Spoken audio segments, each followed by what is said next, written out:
La doctora Paz Bozo es doctora en bioética, es líder en salud internacional de la OMS, especialista en bioética, especialista en docencia superior, coordinadora de la Red de Estudiantes de Cambio Climático del Ministerio de Ambiente y Desarrollo Sostenible, miembro del Grupo de Ética de la Sociedad Ibérica de Telesalud, referente ético legal, presidente del Instituto de Salud del Derecho de Salud del Colegio de Abogados de Jujuy,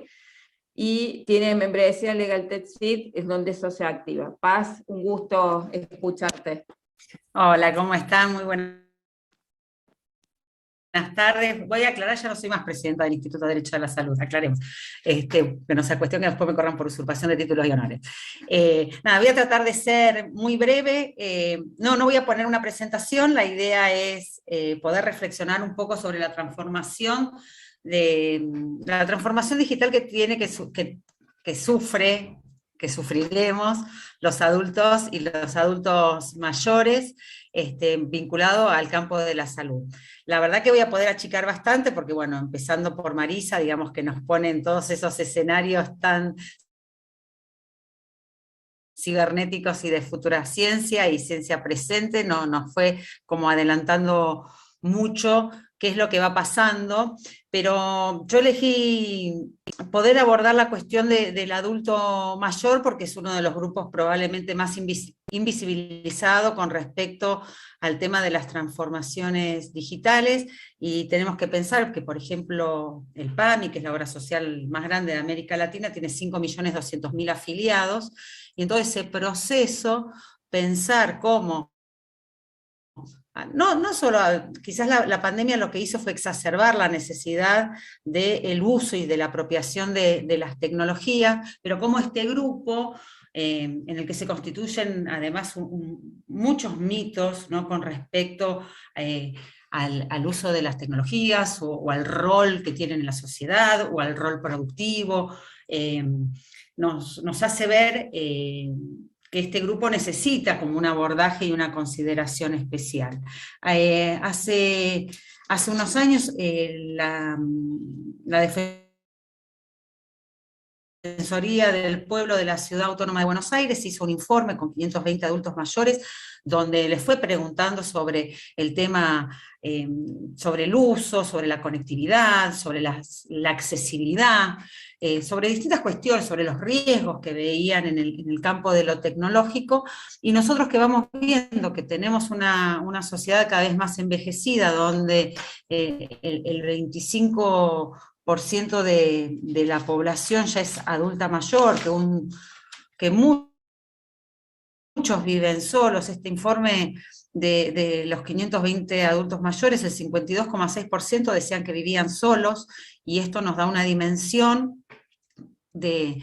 entender cómo la alfabetización digital que tiene que ir llegando al adulto mayor se va haciendo cada vez más necesaria. Pensemos el año pasado, cuando la ASPO lo que hizo fue dejarlos solitos en la casa para cuidarlos, y no sabían cómo conectarse, muchos no tenían los dispositivos necesarios, quizás tenían un celular, pero no sabían cómo acceder. Aquellos que viven con familia tienen probablemente más accesibilidad a una computadora, pero aquellos que vivían solos, no, quizás lo que tenían como dispositivo tecnológico era un celular, y los usos que le daban eran usos de comunicación a nivel telefónico, pero no tener un Jitsi, un Zoom, un Meet y hacer videollamadas. Tampoco este adulto mayor lleva muchos años en el campo de la apropiación tecnológica, solo un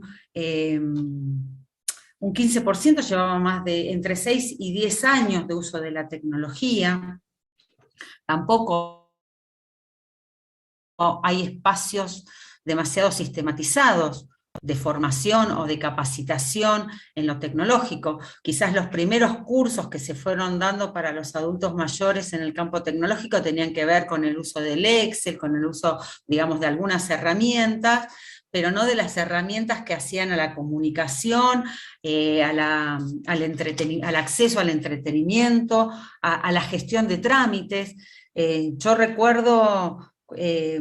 cuando me recibí, mi primer trabajo fue ser abogada de PAMI. Cuando me recibí, no voy a decir hace cuánto, pero hace mucho, era siglo pasado, y me tocó vivir creo que una de las transformaciones tecnológicas más significativas, que fue de pasar de cobrar de la caja de un banco, que era un hecho social, ir al banco y encontrarse todos los meses con los otros jubilados, al cajero automático. Y creció ahí muy significativamente la cantidad de infartos y de cuestiones, porque fue toda una transformación que no fue acompañada, sino que hubo una cuestión vinculada a un trámite bancario, pero que no llevó el proceso de acompañamiento. Entonces vamos viendo que todas estas transformaciones, y no solo del adulto mayor, requieren un acompañamiento para la comprensión de la transformación. La tecnología está disponible, pero si esa tecnología sola no se apropia con alguien que nos vaya guiando y nos vaya orientando, es mucho más difícil. Ya en términos de lo que hace el campo de la salud, la declaración de Astana, que ahí Enrique la había estado mencionando, nos incorpora dentro de lo que es la atención primaria toda esta dimensión tecnológica, que no solo es al uso de los dispositivos, sino a entender todo el proceso de telesalud como un organizador de lo que es la gestión sanitaria. Por otro lado, la Estrategia Mundial de Salud Digital 2020-2025 de la OMS nos va incorporando y habla y hace referencia a lo perturbadora que es la transformación digital en el campo de la atención, teniendo en cuenta cómo irrumpen todas las tecnologías de Internet de las Cosas, inteligencia artificial, el blockchain, los dispositivos inteligentes, bueno, todas estas cosas que nos fue mencionando, Marisa. Los adultos mayores y los sistemas de salud que tienen que asistir a los adultos mayores necesitan también de esta transformación y de ir entendiendo. Nosotros hoy vemos en el campo asistencial que se trata de pasar de la historia clínica papel, por ejemplo, a la historia clínica electrónica, interoperable, donde una persona pueda, con su número de documento o con alguna clave identificatoria, tener ingreso a su historia clínica, esté donde esté, digamos, que probablemente esté afincada en lo que es la nube, distinto a esto que hoy cada uno cuando va a un centro asistencial todavía se encuentra con una historia clínica a papel. ¿Qué significó esta transformación digital en el adulto mayor y esta brecha digital? Le ha generado ansiedad, generado depresión, generó baja autoestima por no poder hacer uso o por no poder estar al nivel de las herramientas que necesita utilizar, también exclusión, miedo, frustración, desolación, perdición, confusión, inutilidad, muchas limitaciones físicas, culturales, psicológicas, soledad, estrés, y esto requiere que nosotros pensemos esta transformación con nuevas estrategias de acompañamiento. Algunas de las cuales, por ejemplo, en Cava ya existen algunas redes interdisciplinarias de e-salud, lo que es la red gerontológica, donde se van integrando las residencias, los centros de día, la atención domiciliaria, la teleasistencia, formando equipos profesionales interdisciplinarios para que se pueda hacer uso de esta red y que los adultos mayores y la familia puedan tener un mayor acceso. Empiezan a aparecer algunos nuevos espacios que tienen que ver con la inteligencia colectiva en el campo de la salud, y vamos viendo cómo el adulto mayor también se va agrupando en algunas redes que van haciendo que se vayan acompañando en lo que puede ser la atención de la patología, en el acompañamiento en la soledad. La soledad va a ser una de las grandes pandemias cuando vamos viendo una población envejecida que vive sola,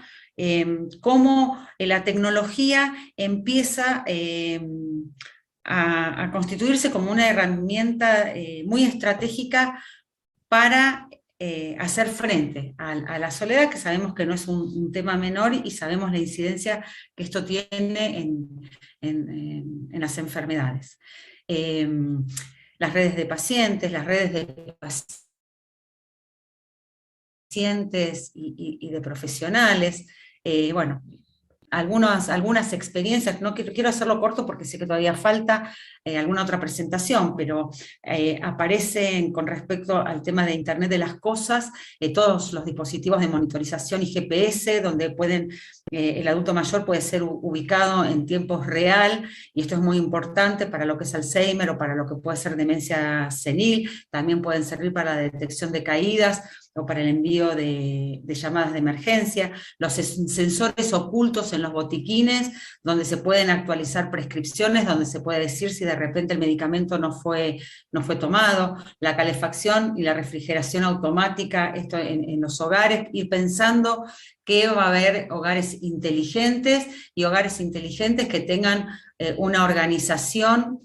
vinculado al campo de la salud. Hoy ya tenemos lo que son las pulseras para las llamadas de las ambulancias. Si de repente puede ser que el marcapaso de una persona no funcione bien, los sensores de uso, que esto es muy importante, el tema de sensores de uso en heladeras, en baño, en luces. Si de repente la heladera no fue abierta por un periodo de tiempo, esto puede generar una llamada de alarma que pueda conectarse tanto para la familia como para los sistemas de emergencia. Los pastilleros inteligentes aparecen también dentro de lo que es la prestación de servicio vinculado a todo lo tecnológico, y esto ya creo que es Amazon, Philips, digamos, organizadores de medicamentos. Empiezan a aparecer nuevos servicios que ya van gestionando todas las cuestiones vinculadas a las prestaciones asistenciales de salud. Una experiencia bastante interesante en Europa, que es el Active Age, que es uno de los mayores proyectos europeos sobre envejecimiento activo y saludable, donde se han reunido 49 organizaciones de distintos países,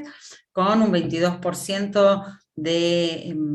industrias, 14 institutos de investigación y 11 grandes multinacionales, más 15 pymes. Crearon todo un ecosistema dinámico que ha interconectado más de 43.000 aplicaciones y dispositivos ya existentes. Esto focalizado en unos primeros 10.000 usuarios, entre los mayores adultos y los cuidadores, ya sea para la monitorización en casas y fuera de casa, las señales de emergencias, atención integrada,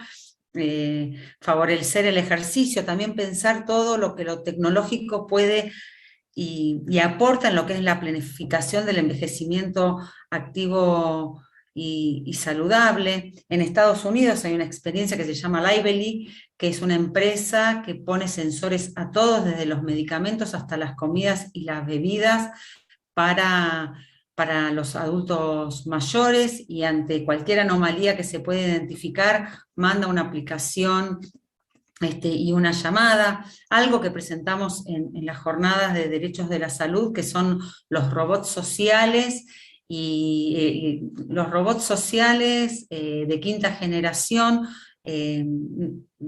dentro de lo que es la domótica, digamos, el uso de los robots en espacios domésticos que están ya dotados de inteligencia emocional y capacidad de aprendizaje y de interacción, que se usa tanto, creo que lo mencionó también Enrique, que se usa tanto en la rehabilitación, en los casos de los niños del espectro autista, por la repetición que tienen, y en el caso de los adultos mayores también como un factor de acompañamiento social. Acá en la Argentina, por ejemplo, la empresa Exo de Soluciones Tecnológicas ya elaboró un celular específico para adultos mayores que se llama Spunky, que tiene letras grandes, que tiene menos aplicaciones que los smarts y los teléfonos inteligentes, pero que cumple estas funciones que requieren los adultos mayores. Todo lo que viene en gaming, ¿no?, para el envejecimiento activo y saludable, para ir apropiándose tanto de los tratamientos como para ir haciendo juegos, recuperar también la capacidad lúdica como en el espacio recreativo del adulto mayor es muy importante. Lo que viene también en realidad virtual para la neurorehabilitación y para la rehabilitación, también mucho en el campo de lo traumatológico y lo que tiene que ver con caídas. Existen sensores que se colocan en el cuerpo, y según el tipo de movimientos que va haciendo la persona que se está rehabilitando, si el ejercicio no se está haciendo bien, pensemos que las caídas es uno de los grandes problemas que tienen los adultos mayores, si la rehabilitación no se va haciendo bien, suenan chicharras. En cambio, si la rehabilitación se viene haciendo correctamente, se puede configurar toda una melodía. Entonces, hay ejercicios que van a poder hacerse en la casa y autogestionados. Por otro lado, todas las apps, las apps de los pacientes, Yo te cuido Alzheimer, Código Infarto, Diabetes a la carta, Nefrodiet, bueno, muchas aplicaciones que van surgiendo en estos campos. Después veremos todas las cuestiones regulatorias y eso, pero tenemos un tiempo como para ir pensándolo. Y bueno, lo que se viene como una medicina del futuro, preventiva, predictiva, precisa, prematura, precavida, tenemos que ir viendo. Y por último, para terminar ya, no olvidar dentro del desarrollo de estas tecnologías, que sabemos que el derecho siempre viene mucho más atrás, no olvidarnos de los principios y los valores éticos. En este caso voy a tomar y reforzar la idea del principio de responsabilidad que nos plantea Hans Jonas en lo que hace al desarrollo de la ciencia y este brazo armado de la tecnología, con un gran poder transformador, pero donde tenemos que ir viendo y pensando que todas las decisiones que nosotros vamos tomando ahora tienen una consecuencia a futuro, y este principio de responsabilidad también muy vinculado a lo intergeneracional. Bueno, tenía un chiste divino ahí para mostrarles, pero no va a ser posible, y sí contar que nosotros en el semillero de abogados tecnológicos, que se llama LegalTech, es un semillero de jóvenes profesionales mendocino, en el mes de septiembre presentamos un diccionario tecnológico para adultos mayores y no tanto, le tuvimos que agregar el no tanto, porque entendemos que la accesibilidad, muchas veces uno piensa en la accesibilidad física a la tecnología, o en la accesibilidad a lo que hace a la conectividad. Tenemos que pensar en una accesibilidad que hace a la motivación del uso de la tecnología, eso hay que trabajarlo mucho, y la accesibilidad a la palabra, al comprender qué significa esta transformación. Y hemos descubierto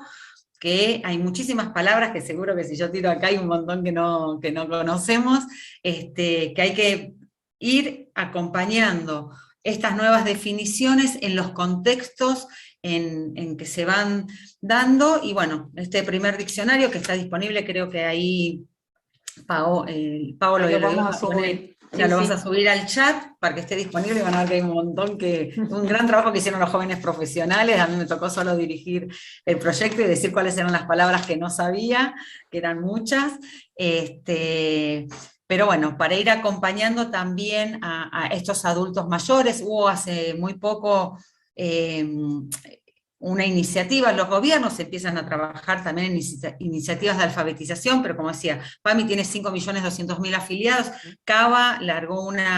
un proceso de alfabetización digital para 100.000, o sea, hay muchos espacios todavía para trabajar en los adultos mayores en este acompañamiento. También están los proyectos de UPAMI, que son las universidades acompañando esta apropiación tecnológica y esta brecha digital. Y bueno, creo que ahí ya me quedo para que puedan continuar, pero la idea era dar un pantallazo y sí pensar en este grupo que tiene como necesidades especiales, y también pensar que no es el grupo, o sea, es un grupo vulnerable, pero hay que pensar en un adulto mayor distinto al estereotipo que nosotros vimos siempre, ¿no? Porque los adultos mayores activos, hay todo un desarrollo de lo que se llama la economía plateada, porque hoy se continúa hasta mucho más de la edad jubilatoria, pensar, y en esto sí es importante ir pensando desde cuándo nosotros empezamos a planificar nuestro envejecimiento activo y saludable. Con respecto al tema también de las tecnologías y lo que había, de lo que estuvo hablando Susi, hicimos una revisión de alcance con el grupo de ética de la Sociedad Ibérica de Telemedicina sobre cuidados paliativos y telemedicina, y hay un fuerte uso de la telemedicina para paliativos, que está facilitando el incremento de estos números que estamos viendo, entre 14, digamos, y un poquito más en algunos en los países de desarrollo, obvio que mucho más desarrollado que en América Latina, y cómo la telemedicina ahí está haciendo un gran aporte. Así que bueno, que vamos viendo muchas muchos espacios donde la transformación digital va haciendo su inserción en este, en este grupo en particular y en especial en el adulto mayor. Nada más. Bueno, Paz, como siempre, un gusto y muchísimas gracias esta vez porque sé que te hiciste un break para nosotros. Te interrumpimos en el descanso, así que mil gracias, pero la verdad era un tema que queríamos traer porque como dicen todos los comentarios, es una mirada nueva que hace falta y como siempre vos estás como impulsando miradas nuevas de temas que ya se están por venir y a ver, lo que vos decís esto, el pensar el adulto mayor con otro estereotipo que no es el que tenemos nosotros, y también en esta proyección de cómo uno quiere llegar a esa instancia. Así que, como siempre, muchísimas gracias y muchas gracias por tu tiempo.